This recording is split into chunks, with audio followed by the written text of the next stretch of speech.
Hello friends, super magic રસોઈમાં મિત્રો આપનું સ્વાગત કરું છું। આજે હું એકદમ નવી જ રીતે અને જુદી જ રીતના પરોઠાની રેસીપી તમારી સાથે શેર કરું છું, જે તમે ક્યારેય ખાધી નહીં હોય। મિત્રો, તમે ગોભીના પરોઠા, આલુ પરોઠા, પંચરત્ન પરોઠા, મસાલા પરોઠા ખાધા હશે, પણ એક અલગ જ ફ્લેવરના આજે હું પરોઠા શેર કરું છું। મિત્રો, તો તમને ચોક્કસ મારો વિડીયો ગમે તો લાઈક કરજો, શેર કરજો અને સબસ્ક્રાઇબ કરવાનું તો ભૂલતા જ નહીં। અને મિત્રો, બાજુમાં રહેલું બેલ આઇકનને પણ પ્રેસ કરજો, જેથી કરીને તમને મારા ઓલ લેટેસ્ટ વિડીયોની માહિતી મળતી રહે। તો આ મસાલાના ઇન્ગ્રેડિયન્ટ પણ તમને બતાવી દઉં।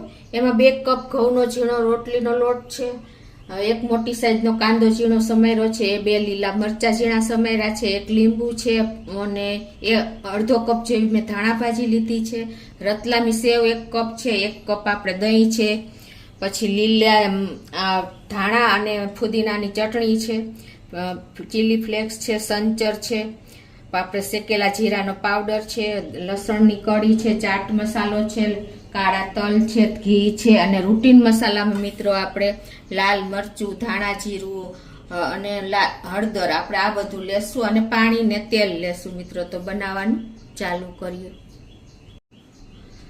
તો મિત્રો, આ પરોઠાનો મસાલો પણ ઇન્સ્ટન્ટ બની જાય છે અને એની સાથે આપણે એકદમ ટેસ્ટ અનેક ગણો વધારતું આપણે મસાલેદાર દહીં બનાવશું ને, એ પણ આપણે અલગ, આપણે જે વઘારેલું દહીંથી પણ અલગ જ ફ્લેવરનું બનશે।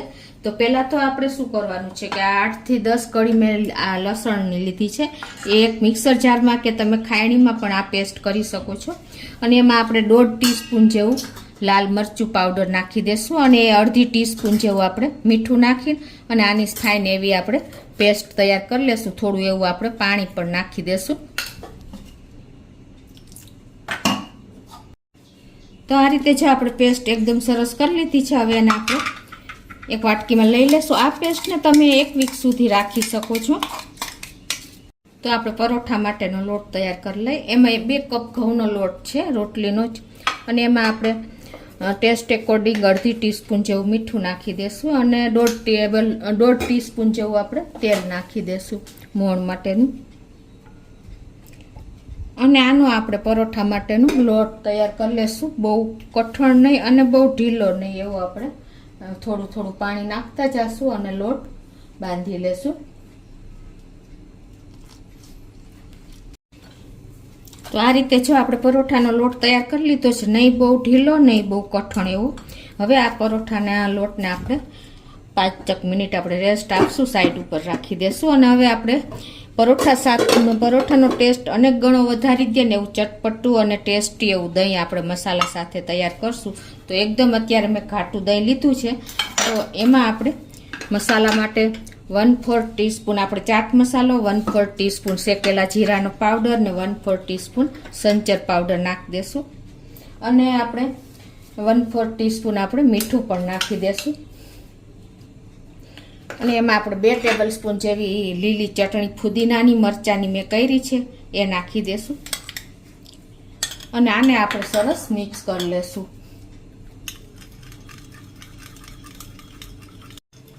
તો આ રીતે જો આપણે એકદમ ટેસ્ટી અને મસાલા સાથે દહીં તૈયાર કર્યું છે। આપણે વઘારેલ દહીં તો બહુ કર્યું છે, પણ આ અનેક ગણો ટેસ્ટ થાય છે મિત્રો। તો તમે ચોક્કસ એક વખત આ રીતે ટ્રાય કરજો। અને આ એકદમ ઘટ દહીં આપણે લેવાનું છે। હવે દહીં માટે આપણે વઘાર કરી લેશું। એના માટે આપણે એક પેનમાં ગેસ ઓન કરી અને 2 ટીસ્પૂન જેવું તેલ મૂકી દેશું અને તેલને ગરમ થવા દેશું। તેલ ગરમ થઈ ગયું છે, એમાં આપણે 5 ચમચી રાઈ, 5 ચમચી આખું જીરું અને 1 સૂકું લાલ મરચું નાખીને અને આને આપણે વઘાર કરીને અને ચટણીમાં રેડી દેશું।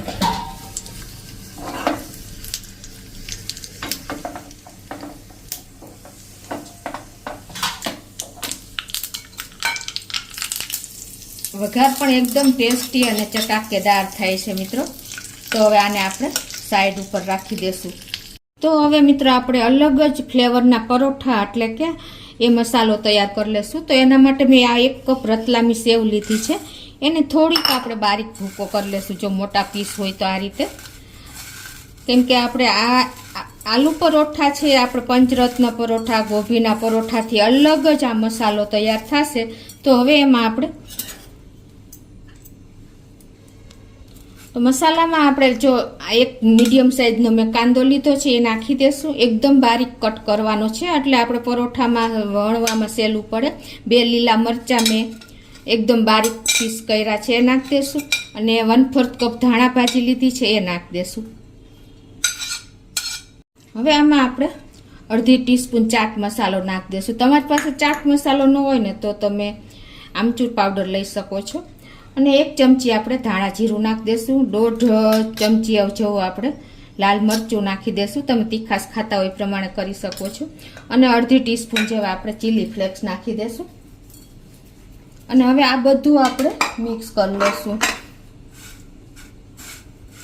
એકદમ ટેસ્ટી આ મસાલો તૈયાર થાય છે.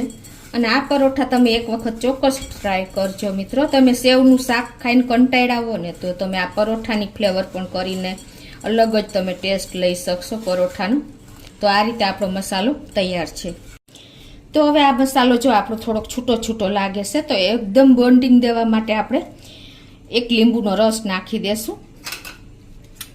એટલે શું થશે કે આપણો મસાલો એકદમ સરસ બંધાઈ જશે. અને હવે આને આપણે સરસ મિક્સ કરી લેશું. એકદમ ચટપટો આ મસાલો તૈયાર થાય છે મિત્રો. તો જો આપણે લોટ પણ એકદમ સરસ તૈયાર થઈ ગયો છે અને આપણે સહેજ આ રીતે કૂણવી લેશું. અને હવે એનું આપણે મીડિયમ સાઈઝનું લૂવું તૈયાર કરી લેશું. તો આ રીતે તમારે જેવડું પરોઠું બનાવવું હોય ને એ પ્રમાણે તમારે લૂવું લઈને અને આ રીતે તમારે વણી લેવાનું છે. આ રીતે આપણે સહેજ અટામણવાળું કરી અને એને સરસ એવું વણી લેશું. અને એમાં આપણે ઉપરથી થોડાક આપણે કાળા તલ અને ધાણા નાખશું. ધાણા ભાજી આ રીતે. અને પછી એને આપણે આ રીતે સરસ વણી લેશું રોટલી ફોર્મમાં.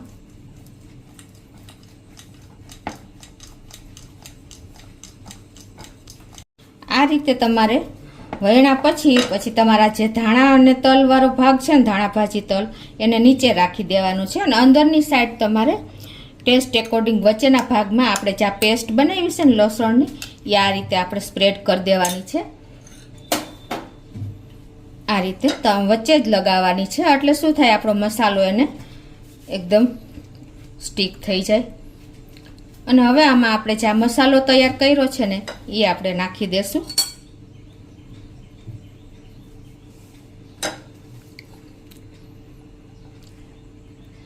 અને આને હવે પરોઠાને તમારે જે શેપ આપવું હોય ને એ આપી દેવાનું છે. આ રીતે અત્યારે હું સ્ક્વેર શેપ એટલે કે ચોરસ શેપ આપું છું. આ રીતે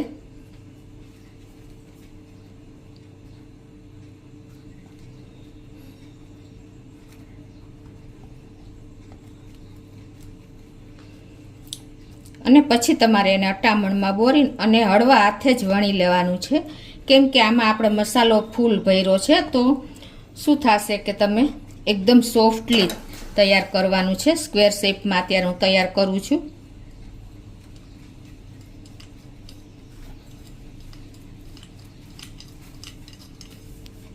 તો આ રીતે જો આપણે એને વણી લીધું છે. આ રીતે હું બધા પરોઠા તૈયાર કરી લઉં છું. જ રીતે આપણે હવે બીજું પરોઠું પણ તૈયાર કરી લઈશું. આ રીતે આપણે ઉપરથી કાળા તલ અને ધાણા ભાજી મૂકીને આ રીતે વણી લેવાનું છે.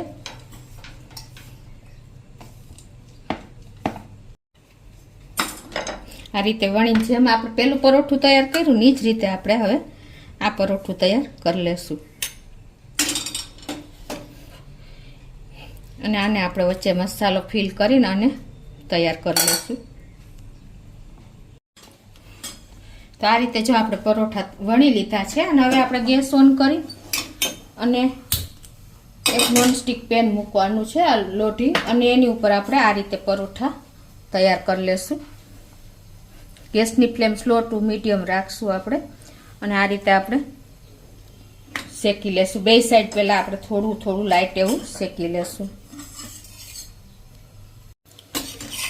તો આ રીતે આપણે જો બે સાઈડ થોડું થોડું શેકાઈ જાય ને પછી આપણે એમાં ઘી લગાવી લેશું. તો હવે જો આપણે આ રીતે લાઈટ એવું શેકાઈ ગયું છે. હવે બે સાઈડ આપણે 1-1 ચમચી જેવું ઘી રેડી દેશું.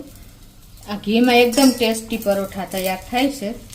અને એને પાછું આપણે આ રીતે ટર્ન કરી લેશું. અને આ સાઈડ પણ આપણે 1 ચમચી જેવું ઘી લગાવી લેશું. અને ગોલ્ડન બ્રાઉન જેવા આપણે આ પરોઠાને સ્લો ટુ મીડિયમ ફ્લેમ ઉપર રોસ્ટ કરી લેશું. તો આ રીતે જો આપણે ઉલટ પુલટ કરી અને બે સાઈડ આપણે એકદમ સરસ ગોલ્ડન બ્રાઉન જેવું શેકી લેવાનું છે.